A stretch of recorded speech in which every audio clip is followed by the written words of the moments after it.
What are the signs of autism in adults? So the first one is usually these are people who find it very difficult for them to interpret what others think or feel. Okay, these are people you meet and tell them something and you feel like they're actually giving you a very cold response, and they're not doing it intentionally, they're just doing it because that's who they are. People who are usually having trouble in interpreting facial expressions, body language, or social cues. Okay, you may tell someone something, or maybe you may show it on your face and they just miss it, and they innocently miss it. These are people who find it very difficult sometimes in regulating emotions. So they usually have these outbursts out of nowhere. And no, this is different from people who are bitter and stressed and overwhelmed. These are coming from a point of very sincerity, that it gets to a point where their emotions and the way they regulate their senses overpower them. So they may end up doing something that eventually they'll even be sorry about. These are people who also have trouble in keeping up a conversation. Okay, so you may be talking about one thing and then they'll talk about it maybe briefly, and then they may deviate and then come back and then deviate again and then come back, and you'll be wondering, okay, why do you communicate like this? But this is just the way they are. These are also the people who you find how they feel is not the way they behave. They may feel so empathetic, they may feel so like they are really, really sorry for you, but they just don't know the words to tell you, and they don't know how to react or respond to whatever you are telling them.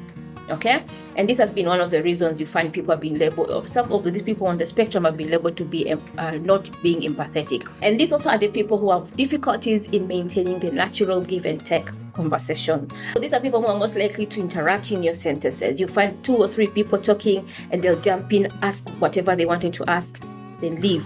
Okay, and you'll be looking like, why aren't you cultured? Why don't you understand that this is not how adults behave? But for them, that's very normal, and they just don't see any problem with that.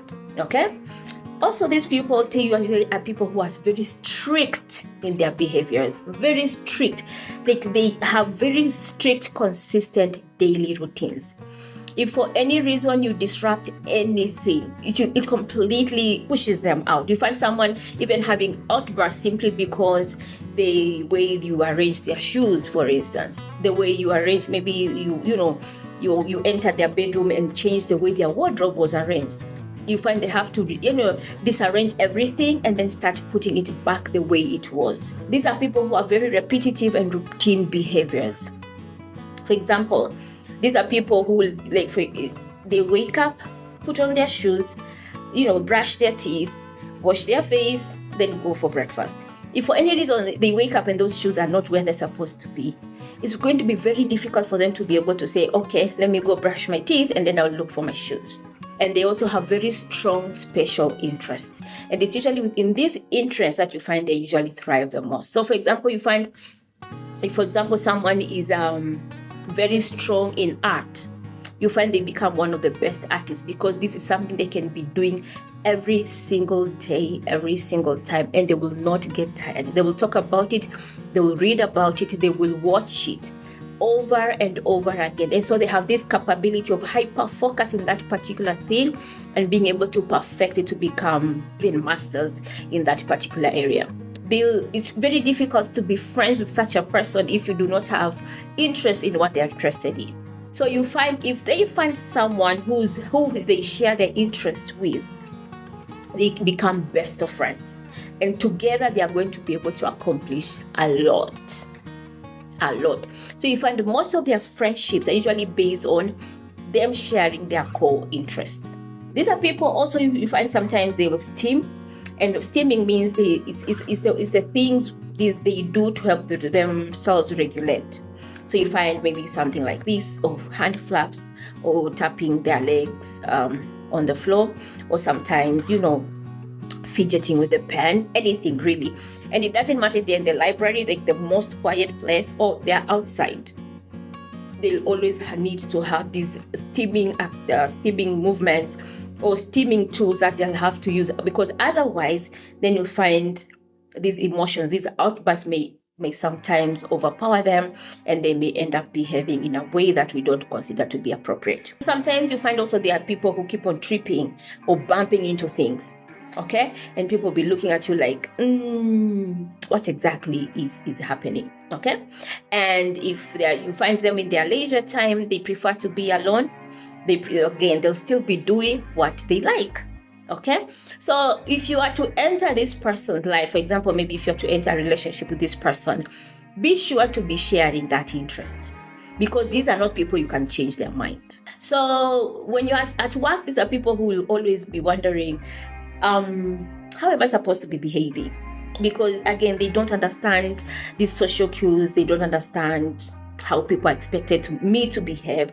These are people you'll be talking to, and they'll be looking at everything else except your face and directly into your eyes.